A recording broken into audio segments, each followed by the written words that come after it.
Fuad dakwa saman kepada Akmal Saleh bukti provokasi DAP terhadap UMNO. PAS tuduh DAP abang besar kerajaan, berani saman 25 juta ringgit. Akmal Saleh cabar Teresa jumpa di mahkamah. Pemuda PAS tuduh PHBN amal politik dendam dan ditolak rakyat. Tun Mahathir sifatkan UMNO sudah hilang tarik ikut telunjuk PKR DAP. PAS anggap bahasa bangsa sendiri cetuskan saling curiga sesama kaum.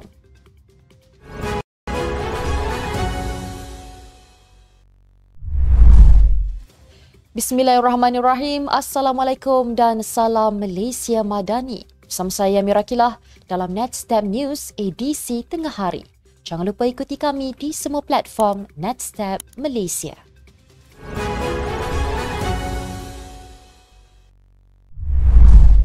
Ahli Majlis Kerja Tertinggi MKT UMNO Datuk Dr. Muhammad Fuad Zarkashim menyifatkan tindakan sama naib pengerusi DAP Teresa Kok terhadap Ketua Pergerakan Pemuda UMNO Datuk Dr. Muhammad Akmal Saleh sebagai tindakan provokasi.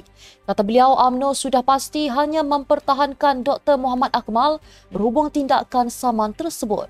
Fuad yang juga Speaker Dewan Undangan Negeri Johor mengingatkan DAP supaya mengawal pemimpin mereka daripada bersikap celupar dan tidak membuat kenyataan sesuka hati sebelum mendesak UMNO mengawal Muhammad Akmal Saleh.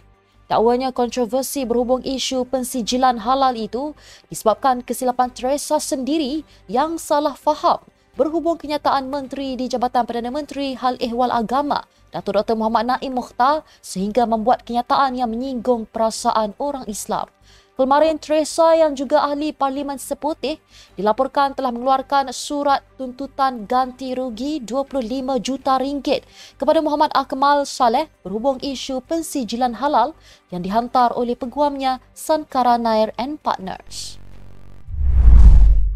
Sementara itu, tindakan saman Teresa tersebut didakwa membuktikan bahawa kerajaan perpaduan tidak mempunyai perpaduan walaupun berada dalam gabungan kerajaan.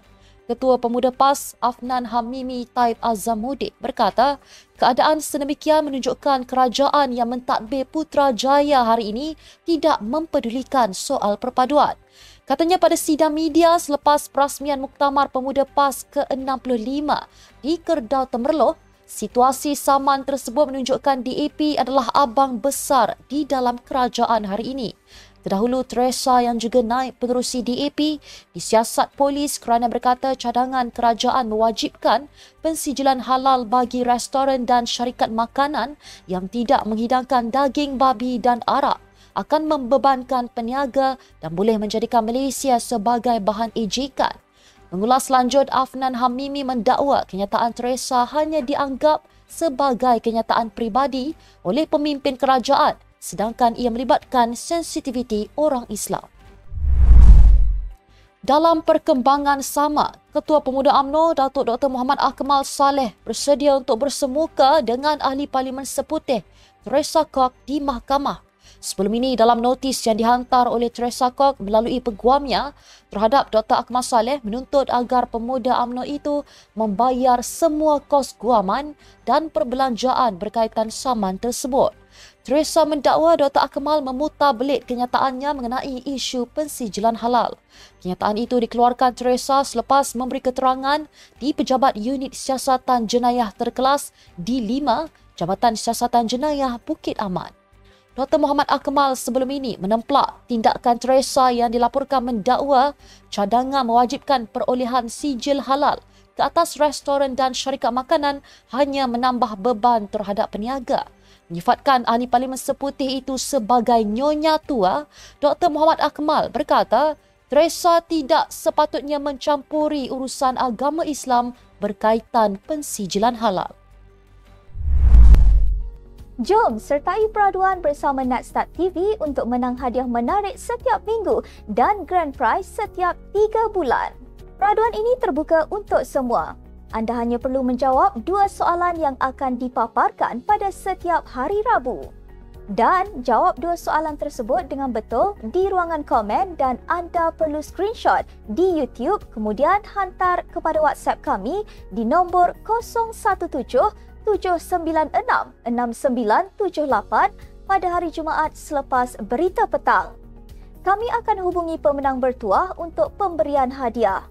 Berikut adalah soalan untuk minggu ini. Siapakah calon BN bagi PRK Don Mahkota? Apakah nama edisi terbaru Netstat News? Jangan lupa untuk jawab di ruangan komen Netstat News edisi petang Jumaat 13 September 2024. Ingat, screenshot jawapan di ruangan komen YouTube kemudian hantarkan ke WhatsApp kami. Berikut adalah pemenang mingguan pada 6 September 2024, minggu ke-9. Terima kasih kerana setia bersama kami. Gabungan Pakatan Harapan dan Barisan Nasional digelar sebagai gabungan jahat kuasa 2. Ketua Pemuda PAS Afnan Hamimi berkata gelaran itu diberikan apabila kedua-dua gabungan itu dilihat tidak ikhlas dalam membangunkan negara. Beliau yang berucap dalam muktamar tahunan Dewan Pemuda PAS kali ke-65 mendakwa gabungan tersebut mempunyai agenda tersendiri dan mempamerkan politik dendam yang sudah ditolak oleh anak muda pada hari ini. Jelas Afnan lagi, gabungan yang kini memerintah Putrajaya hanya bergabung atas kepentingan politik masing-masing. Sebelum ini, PRU 15 pada 19 November 2022 menyaksikan gabungan politik bagi menjunjung tintah yang di Pertuan Agong ke-16 Al-Sultan Abdullah Riayatuddin Al-Mustafa Billah Shah untuk mengakhiri kemelut pembentukan kerajaan pasca PRU 15. Hasil rundingan antara parti-parti akhirnya bersetuju dan menyokong pembentukan kerajaan perpaduan yang diterajui PH. Bekas Perdana Menteri Tun Dr. Mahathir Mohamad menyifatkan UMNO kini hanya menjadi parti yang mengikut telunjuk PKR dan DAP selain menjadi alat kepada presidennya Datuk Seri Dr. Ahmad Zahid Hamidi. Sedangkan, kata Dr. Mahathir yang juga bekas Presiden UMNO selama 22 tahun itu, parti tersebut sebelum ini merupakan pejuang kemerdekaan negara yang menggagalkan Malayan Union British. Malah, UMNO sebelum ini juga merupakan parti yang membangunkan negara sehingga dikenali sebagai Harimau Asia. Bagaimanapun, tambah Dr. Mahathir, matlamat UMNO hari ini bukan lagi memperjuangkan bangsa, negara dan agama. Tambah Dr. Mahathir, UMNO suatu ketika dulu merupakan parti terbesar dengan wakil rakyat terbanyak selain turut mendominasi Barisan Nasional. Bagaimanapun, UMNO hari ini menjadi parti kerdil dalam Pakatan Harapan yang terpaksa tunduk dan menyokong DAP serta PKR. PAS percaya isu besar yang melanda dalam negara ini adalah berpunca daripada sifat saling curiga sesama bangsa yang tinggi. Faktor utama yang menyumbang kepada salah faham ini, katanya, adalah berpunca daripada penggunaan bahasa yang berlainan dan menyebabkan orang Melayu berfikiran negatif terhadap bangsa lain. Justru, beliau tegas menasihatkan semua pihak untuk menerapkan bahasa Malaysia sebagai perantara untuk mengelakkan timbul salah sangka. Menurut Tuan Ibrahim, jika semua rakyat bercakap dalam satu bahasa, ini akan mengurangkan buruk sangka sesama mereka. Beliau turut mengakui bahawa masalah perpaduan dalam negara ini perlu dilihat secara menyeluruh supaya dapat diselesaikan dengan cara yang baik. Sekian untuk edisi tengah hari ini. Ikuti perkembangan semasa isu-isu panas politik Malaysia setiap hari hanya di Netstat News. Jangan lupa untuk follow Facebook Netstat Malaysia dan subscribe YouTube Netstat TV. Netstat Malaysia, bersama melangkah dengan yakin. Saya Mirakila, Assalamualaikum dan salam sejahtera.